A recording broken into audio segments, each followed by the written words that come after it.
Hello, good afternoon, good morning, good evening, good night. Welcome to Fred Asquith on Film, at Fred Asquith on Film, TikTok, Instagram. Thank you for listening, thank you for following. Today, we are going to talk about Close My Note. That's a great start. Well, actually, I should just say, I went to the Wicked premiere last night and saw Wicked. But given that Wicked is only out on the 21st of November, Friday the 21st, and I didn't actually read if I'm embargoed or whatnot, I'm going to just fuck that off and I'm going to review that next week. But I'm going to have that out as early as I can next week so that you can hear the full rundown of the premiere, which was chaos, and then the review of the film, which remains to be seen, my thoughts on that.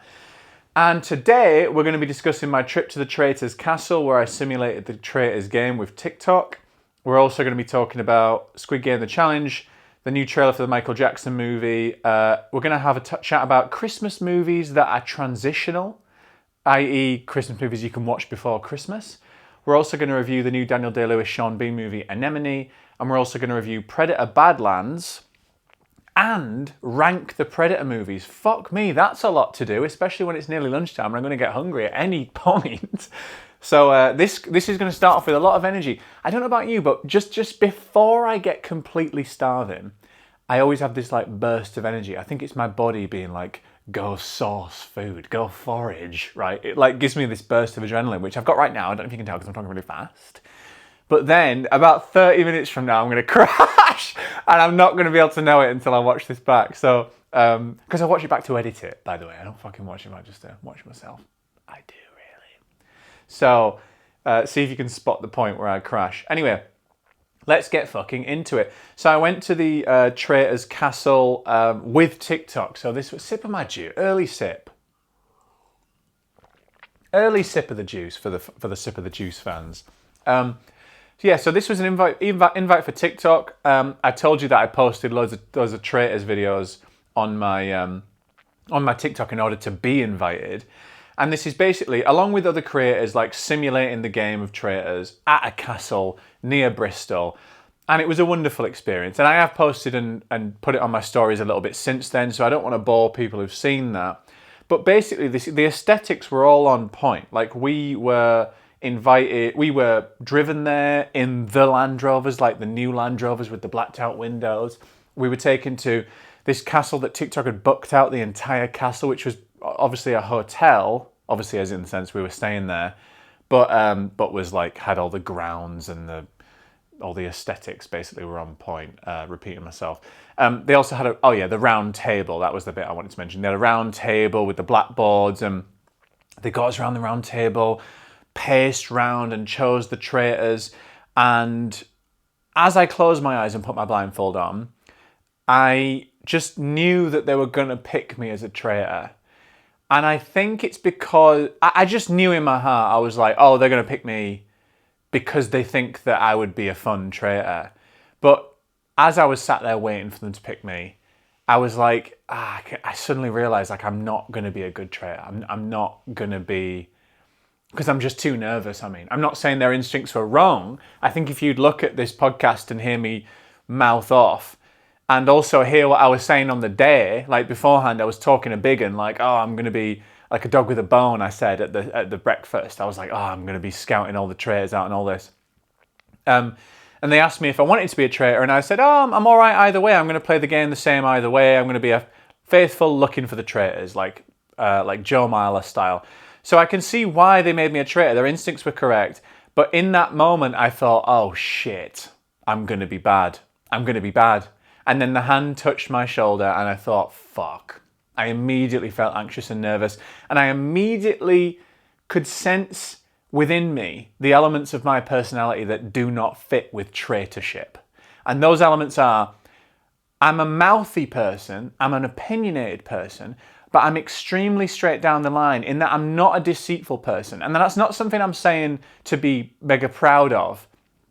I'm saying it, I wish I was. I wish I had like a deceitful streak in me that could like tell white lies and whatever. Because it's just a game at the end of the day. Like I watched this show and criticise all the contestants saying it's just a fucking game. But I just couldn't, I couldn't do it. I realised immediately like I don't go around in my life like telling fibs. And And I think that's a weakness. It's definitely a weakness in the game, but I think it's potentially a weakness in life.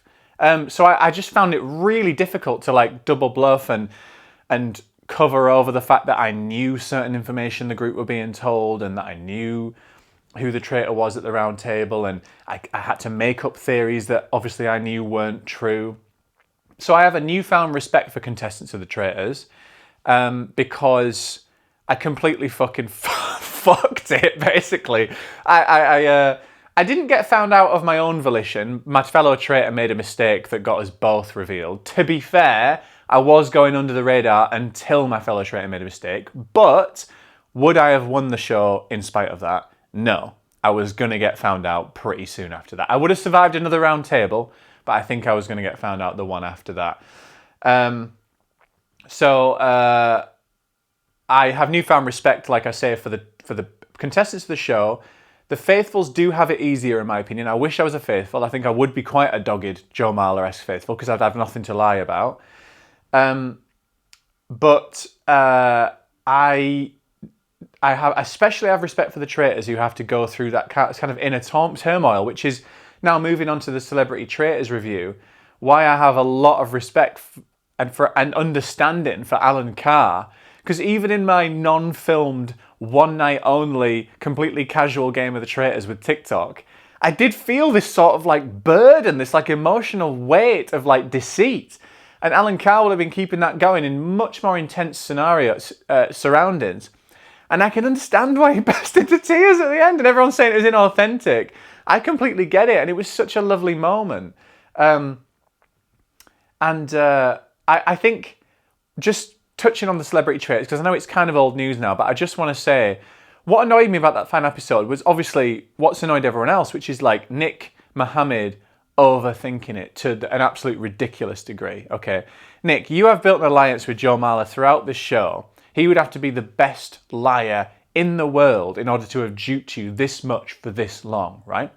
And then he's telling you to vote for Kat, who you've agreed is a traitor, and Alan, who has laughed when he's trying to say he was a faithful, forgot he had a shield, and something else that he did wrong that I've forgotten. But anyway, who was the most obvious traitor, basically.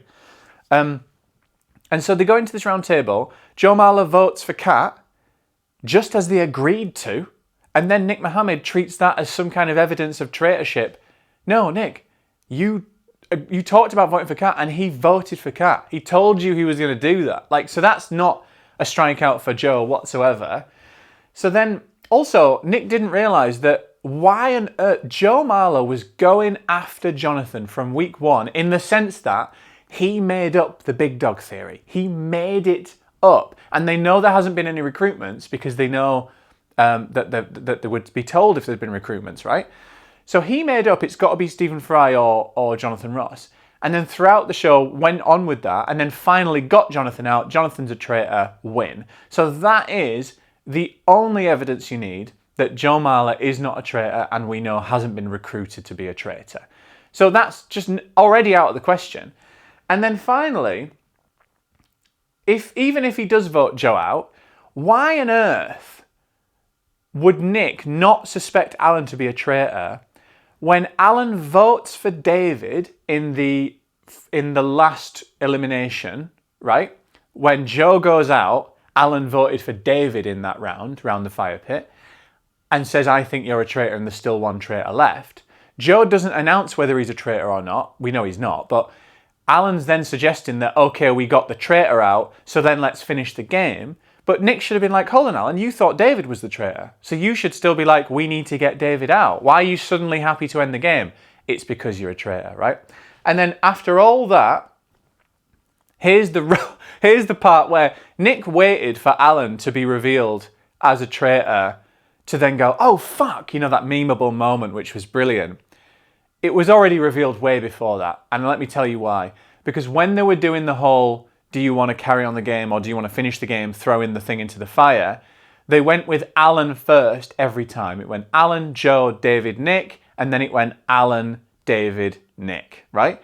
So then when they all voted to finish the game, Then they went round to reveal if they were traitors or not, and they went David first. David, Nick, Alan. So at that point, although the game's all well and done, at that point, Nick, who is a very intelligent man, clearly didn't, but should have been thinking, oh, fucked it. Because why would they change the order? Why would they change the order? Oh, I know. It's because Alan's a traitor, and they need it for TV for him to be revealed last.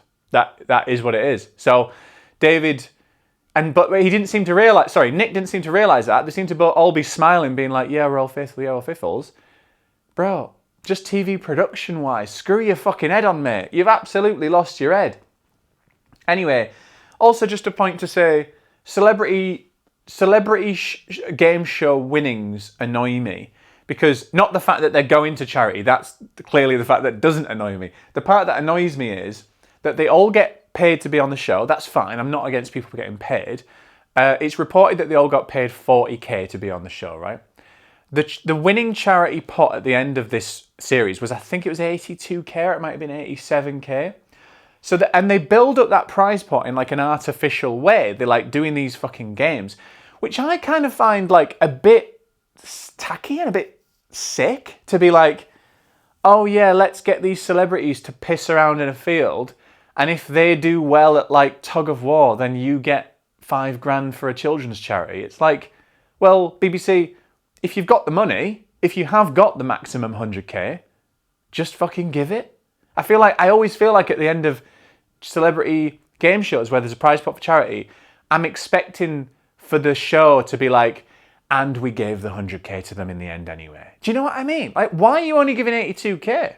You'd allocated 100k for charity, and you're only giving 82 because Alan couldn't do a fucking thing on a train, or someone got caught with a fucking laser beam an episode ago. Like, that's a bit fucking weird. Give the 100k! Give the 100k! And also, look, I can't speak for everyone. I don't want to judge people's financial situation. But there certainly were contestants on this show who are well-off people, very well-off. Let's say Alan Carr, Stephen Fry, Jonathan Ross. Let's just say them as a starting point. Why are we not hearing reports that they've contributed their fee to charity? Because, hey, you're all acting like, oh, fantastic, we've added 5k to the prize pot, but your fee would increase the prize pot by 33%. So fucking get it in there. Get it in there. Like, what? I'm just like, the whole thing's a bit fucked to me. Like how they're like, oh, but it is a lot of great. Alan at the end, like, oh, I'm not getting at Alan. I'm just saying like, oh, 80 whatever k for charity. Oh, fantastic. Thank you so much. And I'm like, yeah, but BBC, just give the 100k. Like, what's the difference? Like, they fucked up on a game. So you're not going to give this charity another the whole thing feels a bit weird to me. It feels cynical. Anyway, I saw a really good suggestion for contestants on the next season of Celebrity Traitors. My suggestion was Eddie Hearn, the CEO of Matchroom, who's like a boxing kind of businessman. I saw a suggestion of Danny Dyer. Danny Dyer, the EastEnders actor, not his daughter, Danny Dyer with an I, but Danny Dyer with an NNY. I thought that would be a brilliant, such a good, specifically faithful. Because he also, I can see he's probably not a deceitful person. He's just like, just let him go at him. Oh, I think he'd be such good entertainment. Another note on reality TV shows. I am watching Squid Game: The Challenge, sipping my juice. I think there's been some new episodes released now, but originally they only released 4 episodes. And I'm not enjoying it as much as season 1.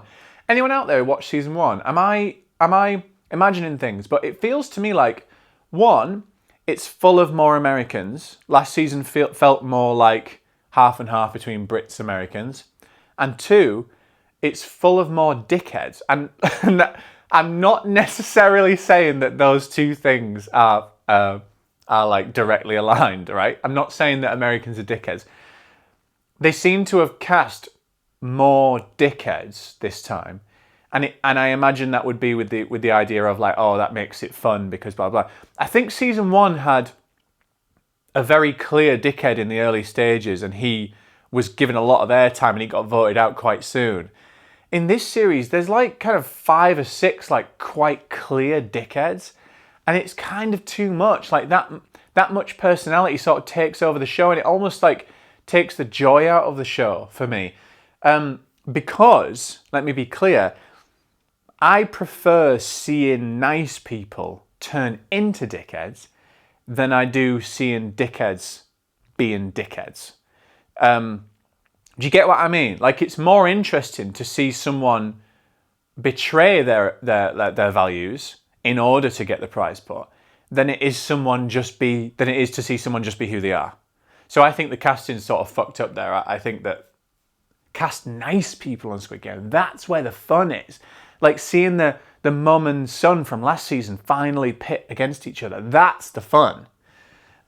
Anyway, I'll continue watching, obviously. Anyone who's listened to my guest appearance on the Patreon edition, so that's the paid edition of Pulp Kitchen, which is a podcast friend of this podcast, George and James of Pulp Kitchen, another great film podcast.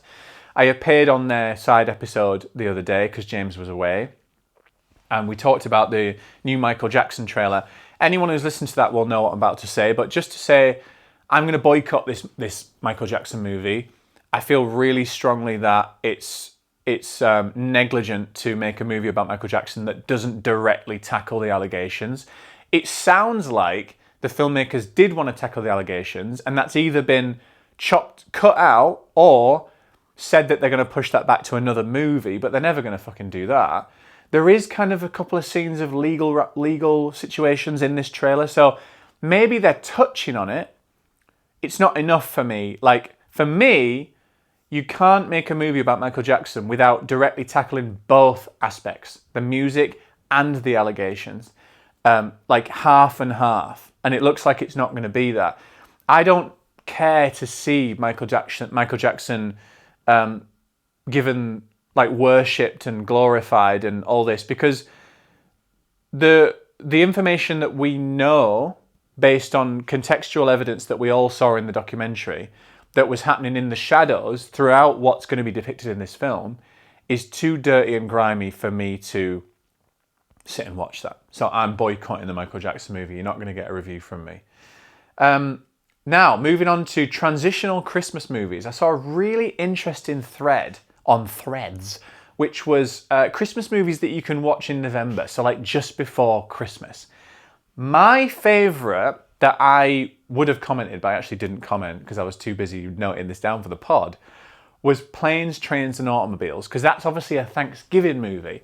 But crucially, it is quite snowy, it is cold, and it has Christmas aesthetics and Christmas vibes in the sense of like getting home to your family and friendship and things like this. And it's also a brilliant movie,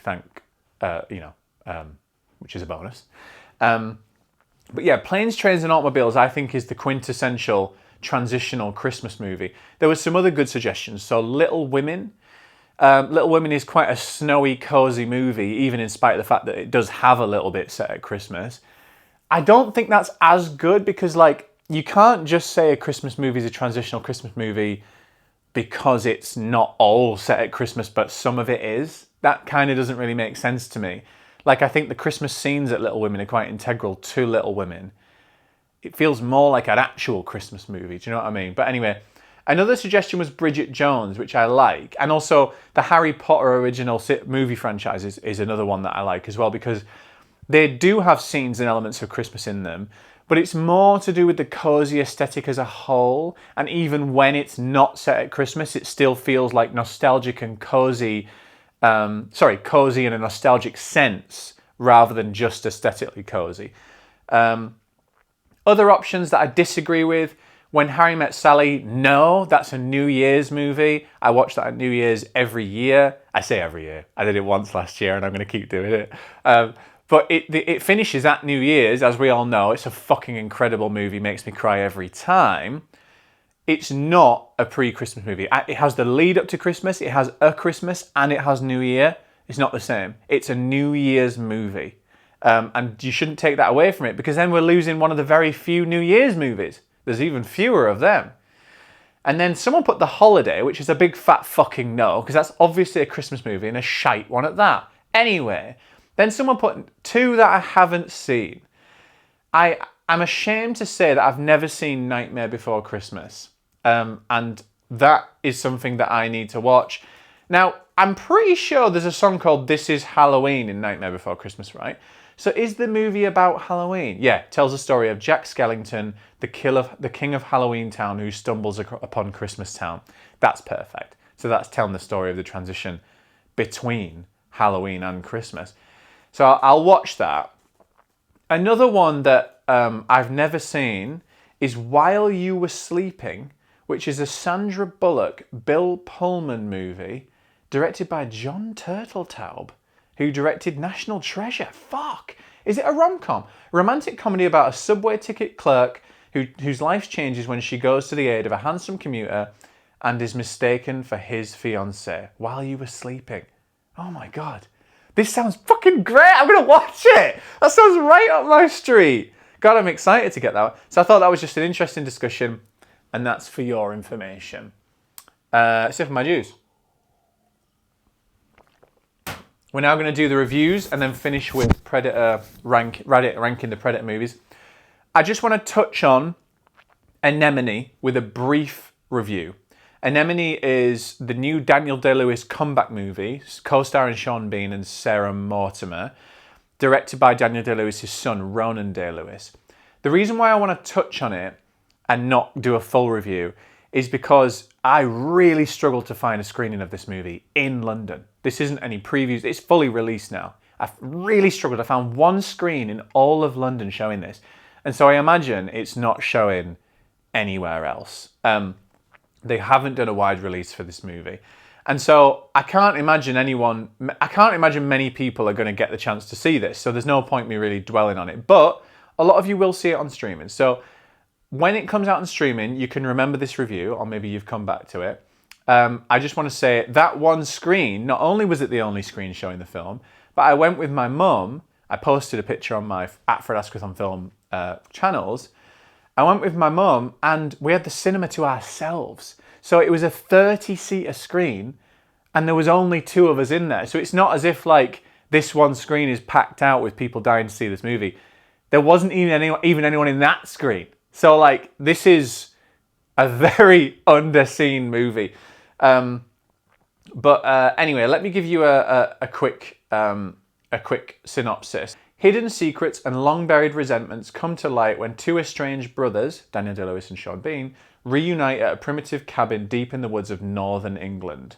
So this is about the brothers' childhood experiences in Ireland and with the IRA, and it's also about sexual abuse.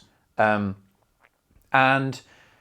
so as you may have heard that I'm Northern, and you heard that synopsis said it was set in the north of England. I love hearing Northern accents in movies. There is a little bias there in my review in the sense that I love Northern stories. I love good Northern accents. There are a lot of bad Northern accents, for example, Russell Crowe in Robin Hood.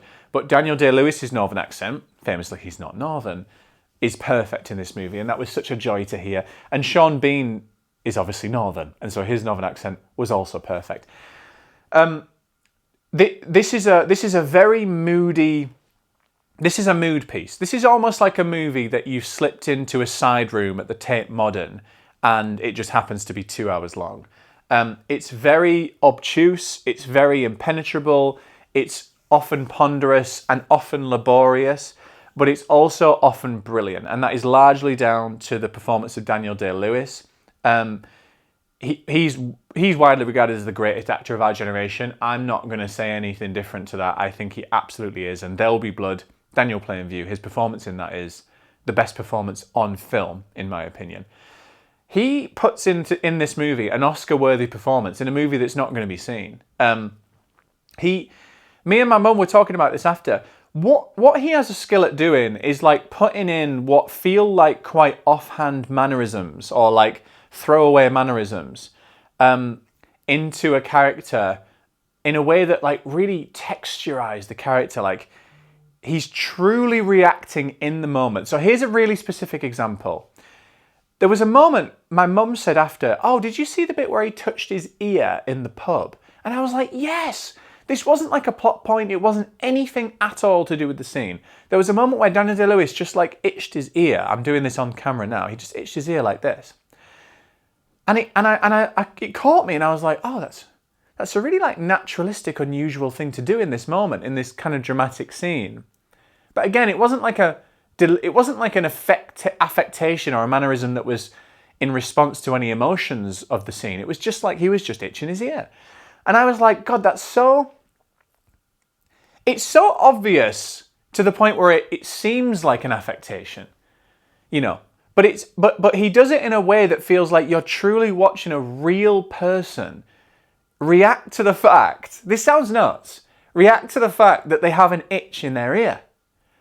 Hear me out. Like, that's truly like, that's how granular his naturalism goes for me. Like, I'm like, oh, he was performing the scene and he felt an itch in his ear, and he itched his ear in the way that the character would itch his ear. Does that make sense? Like, he literally itched it in a way that made sense to the character. Like, that's how fucking, like, deep this guy goes. There's also another point where he's shouting at Sean Bean in a scene, and he leans over Sean Bean and he says something quite vile, and as he does so, loads of spit falls out of his mouth. Falls out. So we've all seen, like, dramatic scenes where actors spit and they let that spit happen, or even crying and spitting, like Russell Crowe in Gladiator. But this was like, the spit like fell out of his mouth, almost like he'd been collecting it in his lower lip, which to me felt like just such an incredible character beat, because like he's collecting all this spit because he's angry and he's waiting to speak, and then he growls over Sean Bean, and the spit like falls out onto Sean Bean's lap. And obviously Daniel Day-Lewis goes with that moment and he continues the take, and it's almost like so much spit that it's like a joke. It's like a ridiculous, laughable amount of spit, to the point where you probably would stop the take. And the fact that Daniel Day-Lewis doesn't stop the take, again, just shows, or it just kind of speaks to this point of like, he is going entirely with the moment of the scene. He is not breaking from that. And whatever that moment brings, that's what the moment is. And I'm sure that's different from take to take. And, you know, I'll shut up about it now, but he's just exceptional. And Sean Bean is quite self-conscious in this movie. I find him quite a self-conscious performer. I love him. I absolutely love him, by the way. But I do think he's a self-conscious actor. And in contrast to Daniel Day-Lewis on the same screen, that's very clear. And so Daniel Day-Lewis does raise this movie, this quite ponderous, slow, laborious movie, this two-hander in a cabin a lot of the time, to be more prestigious and watchable than maybe it would have been if it had been someone else. It's also very abstract. There's kind of dream sequences, there's hallucinations. It's kind of like the best film school movie you've ever seen. Like Ronan Day-Lewis, everything about it just screams like, I want to be considered serious. Like, almost like he's not a 30-plus-year-old guy. Like, he's almost like still 19 or something. And you can feel that seeping out of the celluloid, but it kind of works because the cinematography is sumptuous, and again, in that sort of prestigious film school movie way, is extremely artful and extremely deliberate and trying hard, but then is also extremely fucking good at the same time. Like, it just gets there, it just achieves it, and it just hops over that boundary of like being a bit like, oh, give it up, mate. Like, just, it's just a bit like, just a bit too try hard. And when it is being abstract and kind of ponderous, although it is slow, I think as a mood piece it does really work.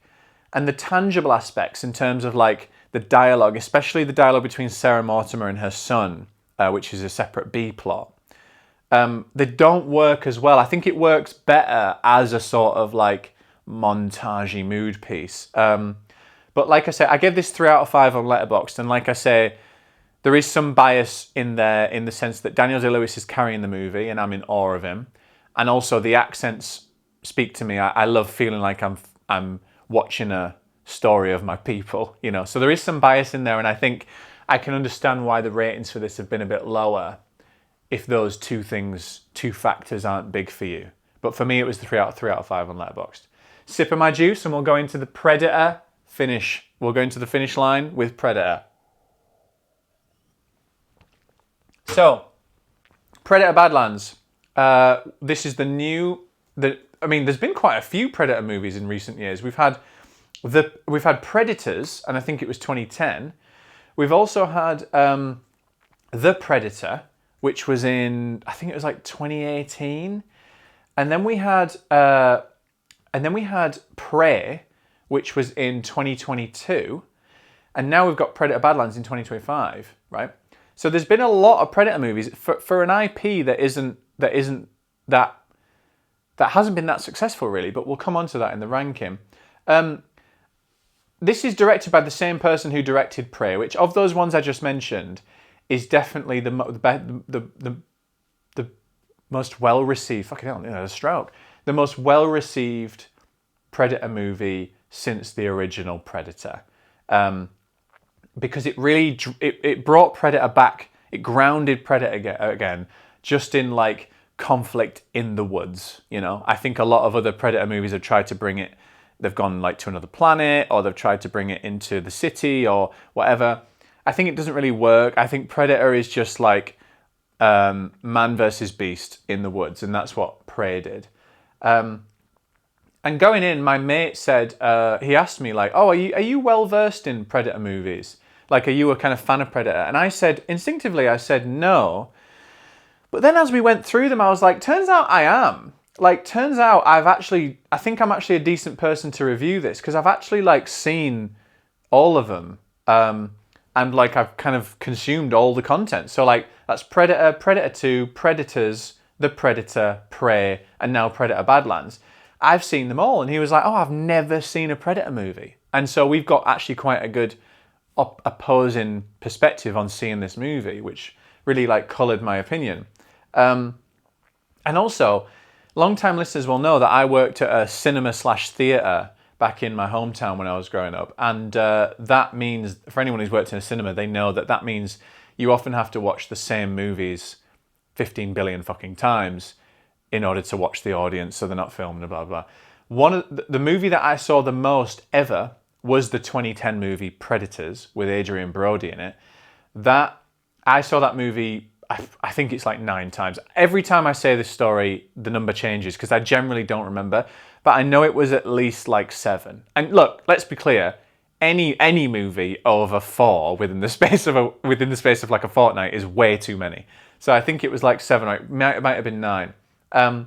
So anyway, I'm pretty well versed, and what my experience of Predator, or what I felt going into this is, okay, this looks like it's trying something new. It looks like it's trying to expand, like I say, same director as Prey, but really trying to expand the breadth of this universe. It's putting Predator as the protagonist, which is a huge move. And I thought, why not? Because the Predator IP isn't precious enough to not try things. I feel like, let's just use Alien as the best comparison. I feel like Alien, you have to work within certain parameters with Alien, and you have to be respectful of the lore of that beast, because the first 2 are such classics. And also, I think that monster just operates within a much more well-defined genre, which is like sci-fi horror, right? It's a haunted house horror movie, really, with action and warfare from aliens. I think Predator is a much more malleable IP, and there's only really been one classic movie, which is the first one. And I think, therefore, you can do a lot. You can try more things. Like, for example, the Alien versus Predator movies, which I've also seen, by the way. I should have quoted them in the things that I'd seen. The Alien versus Predator movies were more, given that they were badly received, were more detrimental to the Alien character than they were to the Predator character, in my opinion, because the Alien character is more prestigious than the Predator character. So I think that's a good thing. I think the Predator character gives the opportunity for a playground, basically, is what I'm saying. And this movie starts really direct, no nonsense. We kind of, a continuation of the Prey aesthetic, we're just like, boom, we're in, right? It starts with this sort of like Dune-esque gargly voiceover of this alien language. Boom, we're on the Predator's planet. No nonsense opening, really clear sound design. Predator is traveling somewhere, fuck, here we go, right? And this whole first act plays out, and I love it when movies do this. Kind of like 10, 15 minutes of opening, and then they show the title card. Then it's like Predator, Badlands on, and it's just a cool opening. And I do think this director has got a handle on like the character and like what's cool. And I think that's what I've seen some like really good responses to this since I saw the movie. And I think it's just because it feels different. It does feel cool and different in a way that's like not derivative of the earlier movies, not derivative of other action sci-fi movies. Well, that's what it thinks. We'll come on to that. And so it feels different, feels cool. And there's some great creature design. There's like Predator on a whole new world, and we have to design like new plants, new creatures, new characters. And I really like all that stuff. Like there is a lot of love that's gone into this. There's also some great sound design. I really found the sound design of all the new weapons and plants and animals like really cool. And I was in the BFI IMAX, and that was really was a formidable soundscape coming right at me. And there's some really fun moments with a lot of great intent, but you could sense there was a but coming. Here's the but. But I think fundamentally there's an issue with Predator being the protagonist, which is what I called out on the early episodes of FOF. One of my first ever episodes of FOF, I saw the trailer for this and I was like, oh, it looks like Predator's a protagonist. You can go back and see me talking about this if you can be asked. And I was like, that feels wrong to me. I just don't think you need to see prequels or sequels or whatever you want to call it explaining the backstory of a monster that essentially, it's ambiguous whether you'd even call Predator a villain, but essentially a villainous monster, right? I don't need to know how the sausage was made. I just need to know that the sausage is in the forest and the sausage is trying to fucking kill me, you know? Because we're over-intellectualizing the spirit of what Predator was. Predator was Arnold Schwarzenegger going into a forest with a fucking Gatling gun and trying to kill a fucking alien, right? Let's all calm down. I don't need to know where that alien came from or how it got certain powers and tools and weapons, which is what this movie's about. Not only is it not boring in this movie, but it's also taken away from the spirit of that first movie. It loses the mystique, it loses the threat of the whole character, and actually we don't see in this movie Predator being Predator that much. Because we're seeing essentially an origin story for this one Predator, one of many predators in the species of Predator, he's like earning his stripes essentially. And so like, we don't really see him being that proficient in combat.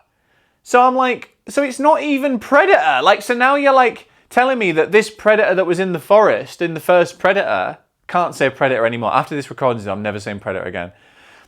You're telling me that this Predator in the first movie had gone through, like, previously had been like a shit fighter or like hadn't had all these skills. I'm just like, I don't need to know this. Like, I don't need to see the Predator vulnerable. This Predator's vulnerable in a lot of this movie.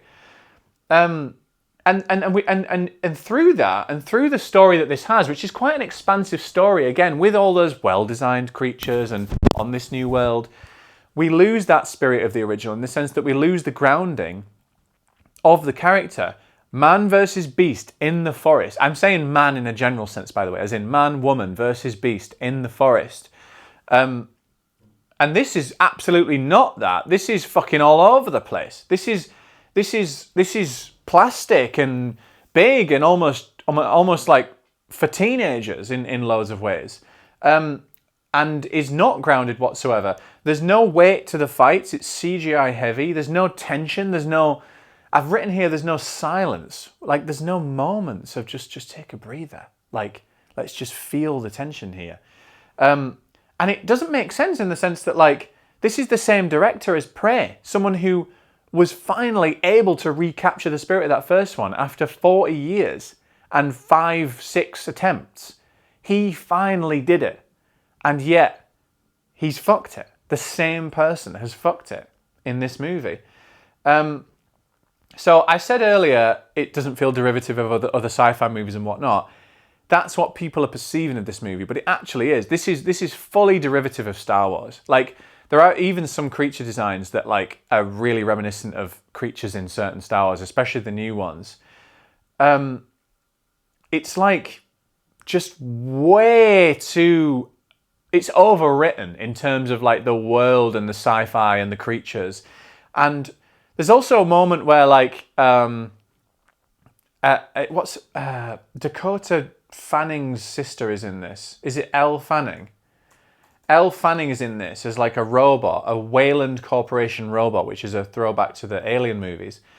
And Elle Fanning is like walking around with the Predator at one point, and she's like a blabbermouth. And my mate said this is like Shrek. He said it after. He said this is Shrek. This is Shrek walking around a new world with a blabbermouth donkey. And I was like, yeah, it's like, it just feels like kiddie. Like, it doesn't feel like... I think Predator needs to feel adult in some ways. And it almost felt like... I feel like the Alien franchise has stretched its legs within the confines of what Alien should be. So, like, whether or not you like Prometheus and Covenant, I think it is still within the spirit of Alien. And Alien Romulus, I thought, was brilliant, possibly the third best Alien ever. And it felt like this was almost like aching to expand the Predator lore in the same way, in a way that doesn't impact the IP, but it does. And the problem is now, we've had so many attempts at expanding the Predator lore. We've had Predators on another planet. We've had the Predator, which was in the city. We've had Predator 2 in the city. That it's almost like maybe the IP has gone too far now. Like, we've almost stretched it so far in so many different ways that we don't even really know what Predator is anymore. And that's when the IP and that's when the character starts to lose its like value, really. It ends up feeling like Alien vs Predator 3, like in terms of just how like goofy and shit it is. Like, there's even like a Scrat-esque character, like a kind of small animal that is like supposed to be cute, and like I'm just like, why? This is like Jurassic World Rebirth or whatever the fuck vibes. Like, this is not good writing. This is just entirely derivative. And this is coming from, we'll come on to the ranking, this is coming from someone who is an AVP apologist. I am a Predators apologist, the one I saw 9 times at the cinema. I kind of like quite like those movies, and as I say, like I'm not a fan of Predator. I'm not like a screaming from the rooftops guy, but I've seen them all. Like, I'm into it, right? And this just couldn't do it for me. I couldn't even grasp onto the fun of it. I found it basically boring. So I started this by saying the Predator IP isn't precious enough to not try things. I kind of stand by that, but not this. Don't try this. I gave this 1.5 out of 5 on Letterboxd. I was really, really disappointed. And I think that the director of Prey should be ashamed. So we're going to finish off with the Predator ranking. And I'm going to start at number... How many have we got? We've got 7, right? But I'm grouping the AVP movies as one, which I'll come on to. We've got 7. At number 7, Predator 2. This is fucking terrible. Less said about it, the better. At number 6, The Predator. So this is the 2018 effort, again, to bring Predator into the city. Didn't really work. It had, like, Predator dogs, which we have seen in other movies, but, like, it was just extremely boring, extremely badly done. Less said about that, the better as well. Then this movie at number 5, Predator Badlands. I am sorry, you've heard me talk about it for a long time now. I think it's boring. I think it's a failure. And then at 4, we have the Alien vs Predator movies. Now, that's 1 and 2. The second Alien vs Predator movie is tragic. I think the first one's quite fun. And I have to admit, I actually can't remember which bits are in the first one, which bits are in the second one. I just know that the second one was worse than the first one, and I know that they're both essentially bad. But I think they're funner. I think they're funner than Predator Badlands. How wild is that? So AVP 1 and 2 are at number 4. Number 3, we've got Predators. I saw it 9 times. I didn't fall out of love with it. Adrian Brody in a weird part of his career where he didn't know what the fuck to do before he started doing AI voiceover for The Brutalist for an Oscar. Predators is good fun. I think there's some really good action scenes in it. I think it's got Michelle Rodriguez in it as well. It's nothing special, but I think it's a good watch if you've missed it. Prey, the predecessor to Predator Badlands, that's number 2. So I'll say that again for the clip. Number 2 is Prey, the predecessor to Badlands. Again, recaptured the spirit of Predator, brought it back down to earth, pardon the pun, and really just like, it was almost like a reboot of the original movie in exactly how it should be done. Number 1 is obviously Predator. Arnold Schwarzenegger going into the fucking forest with a Gatling gun. Man versus beast. Who's going to win? Is it a fucking alien from outer space that we don't know where they came from, which is how it should be? Or is it Arnold Schwarzenegger, the best bodybuilder on Earth? That's a movie I want to watch. That's 80s, and that's why it rules. And so what I realized when I was doing this ranking was that the Predator franchise has 3 good movies. So that's Predator, Prey, and Predators, if I'm being generous. And only 1 all-time classic, so that's Predator. And that's opposed to the Alien franchise. And I'm sorry to keep comparing them, but they are comparable. They've been in the same fucking movie, for God's sake. As opposed to the Alien franchise, which has 5 legitimately good movies. So I'm counting that as Alien, Aliens, Prometheus, Covenant, and Romulus. That's 5 legitimately good movies, just to be clear, that's the word good. And 2 all-time classics, Alien and Aliens. So if you're comparing franchise to franchise, the Alien franchise is completely clear of the Predator franchise. And I don't think they're going to stop making Predator movies, but I kind of think they should. So that was this week's Fred Asquith on Film, at Fred Asquith on Film, TikTok, Instagram. Next week, we're going to be back with a Wicked premiere and Wicked movie review special. It's going to be wicked, wicked, wicked. I thought I'd give it its own episode next week. That's coming down the pipe. Thank you very much for listening. And as always, send in your requests for questions and discussion topics. Goodbye.